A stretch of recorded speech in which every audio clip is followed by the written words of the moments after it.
Ada banyak kejadian sebenarnya, tidak cuman yang ku jelaskan sebelumnya, namun ada banyak hal-hal lain. Namun waktu itu karena aku masih SD, SMP, dan SMA, jadi kadang-kadang aku mengabaikan cerita-cerita itu.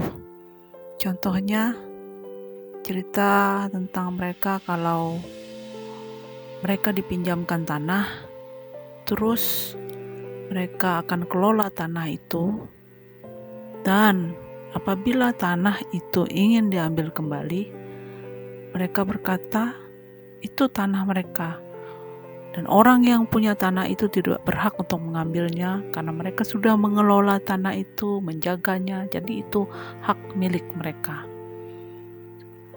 Kejadian itu sering kudengar berulang saat aku masih SMP atau SMA.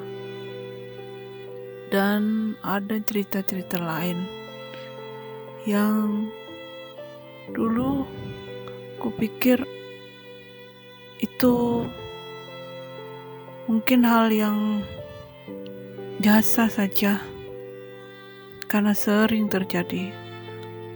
Kadang seperti kalau ada perkelahian, terus mereka berkelahi berkelompok terhadap orang lain. Namanya satu ini mereka berkelompok untuk memukuli satu orang atau beberapa orang. Namun nanti yang akan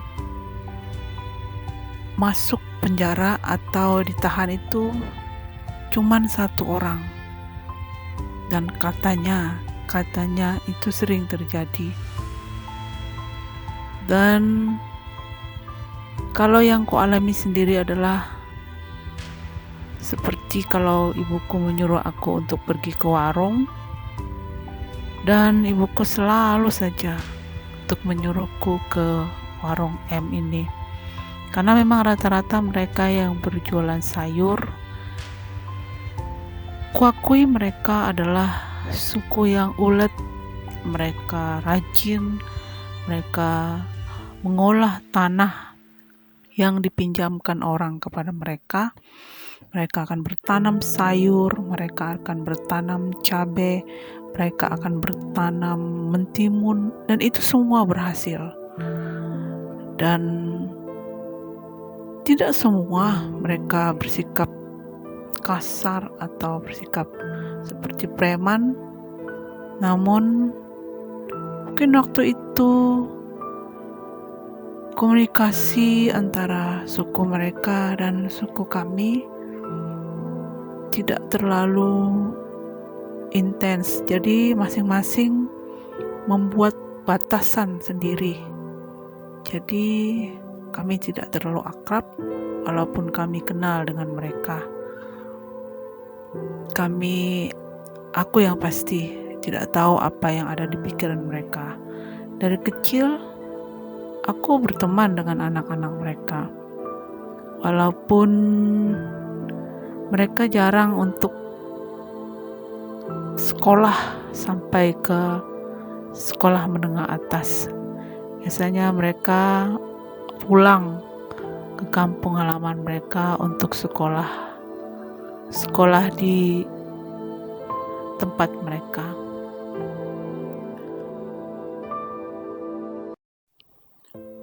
Banyak podcast yang mengatakan, atau orang-orang yang bercerita di podcastnya katanya kerusuhan Sampit itu karena adanya kecemburuan ekonomi, atau karena kami orang lokal merasa tersaingi atas dasar ekonomi. Maaf untuk saya itu bukan masuk hitungan. Karena waktu itu kondisi ekonomi kami sebagai orang lokal sangat-sangat baik. Kalian tahu saat itu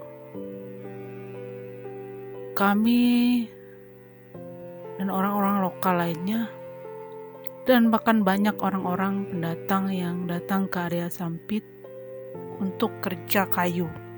Kalau kalian tahu, ada dulu zaman illegal lock.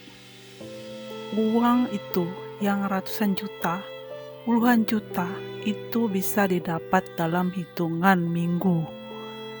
Jadi, kalau faktor ekonomi itu bukan faktor utama, bukan karena itu.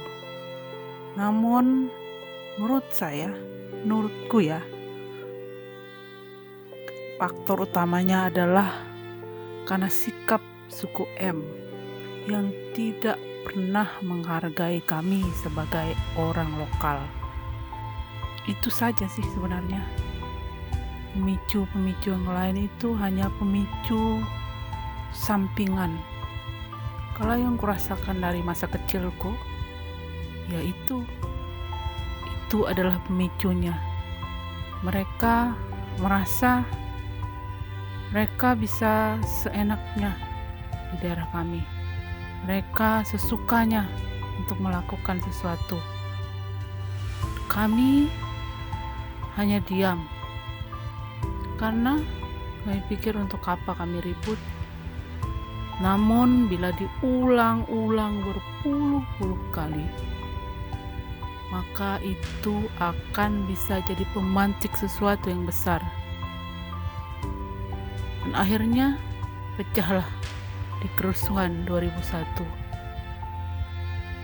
yang membuat semua orang terkejut. Aku sendiri pun terkejut. Aku tidak pernah menyaksikan seumur hidupku hal-hal sebrutal itu. Benar, sebrutal itu di hidupku.